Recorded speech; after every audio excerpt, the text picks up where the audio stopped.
Salut à tous, tout récemment est sortie une vidéo sur la chaîne secondaire du joueur de grenier, donc le bazar du grenier tenu par Fred et Seb, vous connaissez sûrement déjà avant moi. Et je vous en parle aujourd'hui parce que c'est une vidéo qui traite d'un sujet qui m'intéresse beaucoup, à savoir le montage et en particulier le montage sur YouTube. Donc comment est-ce qu'on communique à travers des vidéos, comment est-ce qu'on fait passer un message, comment est-ce qu'on divertit. Et si je me trompe pas, je crois bien que c'est la première fois que je vois un youtubeur aussi influent, parce qu'ils sont suivis par des millions de personnes, parler concrètement de comment est-ce qu'il fait des vidéos, quels effets il procure avec quels outils. Et pourquoi est-ce que je trouve ça important? C'est tout simplement que depuis quelques temps, je suis en train de me dire, mais à quoi ressemble le travail des youtubeurs directement? Donc c'est-à-dire quand on voit une vidéo qui au final ressemble à ça. Salut tout le monde, c'est Vodka. Aujourd'hui on se retrouve pour parler ensemble du métier de youtubeur, puisque je vois défiler des choses extraordinaires sur la stratosphère youtubienne et la stratosphère toutienne. À quoi ressemblent les plans au tournage? À quoi ça ressemble de tourner ce genre de vidéo? Donc, au départ, qu'est-ce qu'il y a? C'est quoi la matière première? Et ensuite, comment est-ce que c'est retravaillé?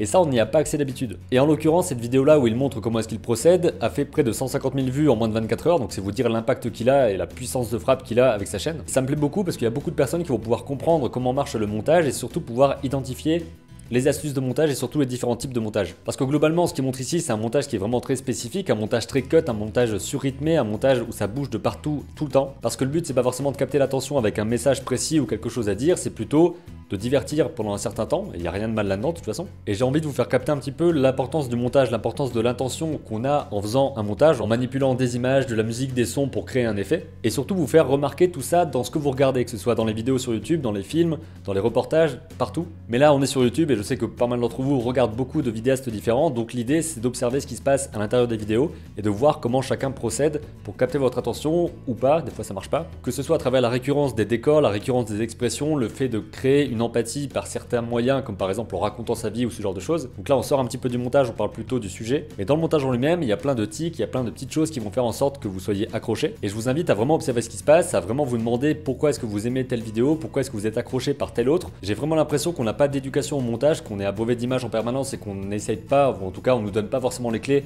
pour comprendre comment est-ce que ça fonctionne. Et le fait qu'un créateur de vidéo aussi influent puisse en parler comme ça, en montrant directement ce qui se passe, ça montre déjà aussi la proximité qu'on peut avoir quand on est sur internet de cette façon, de montrer les choses directement. En gros on fait une capture d'écran de son ordi, on présente ça, et qu'on ait 10 000 ou 1 million d'abonnés, ça change rien, on montre ce qui se passe. Donc ça c'est un point important, et surtout ça me conforte encore dans l'idée qu'il faut absolument documenter tout ce qu'on fait, parce que globalement faire une chaîne YouTube c'est aussi documenter son travail, sa vie, son évolution. Parce que typiquement si je veux savoir un petit peu ce qui s'est passé dans les 2 dernières années de ma vie sur le plan artistique, sur le plan du travail, sur le plan de ce que j'ai créé, il suffit que je revienne en arrière sur ma chaîne et que je vois à quel point c'était pourri au début. Et ce qui est intéressant, c'est que dans sa vidéo, il parle de toutes les astuces de montage qui sont propres aux vidéos les plus vues sur YouTube actuellement. Des vidéos très rythmées, des vidéos où ça bouge tout le temps, des vidéos qui sont là pour tenir accrocher le spectateur. Et c'est une réflexion qui est assez intéressante parce que globalement, est-ce qu'on est obligé de faire ce genre de montage? Absolument pas, parce que globalement, j'en fais pas comme ça, j'arrête pas de dire globalement, je sais pas pourquoi. Mais on remarque évidemment que c'est ce genre de montage qui fonctionne le mieux en termes de vues. Donc on pourrait être amené à se demander déjà, est-ce que c'est obligatoire de faire ça pour être vu? Est-ce que c'est une mode qui va passer et où jusqu'où ça peut aller? Est-ce qu'on va vraiment arriver à une saturation d'images, de sons? Parce qu'on voit par exemple dans les YouTube Poop ce genre de choses, avec plein d'effets de partout, plein de choses qui explosent, plein de cris, plein de saturation. Et tout ça fonctionne très bien sur YouTube en particulier, donc qu'est-ce que ça signifie? Est-ce qu'on est vraiment à ce point accro à des choses dynamiques, mouvementées, qui nous accrochent en permanence, qui nous tiennent? Et au-delà de savoir si c'est bien ou pas bien, qu'est-ce que ça signifie?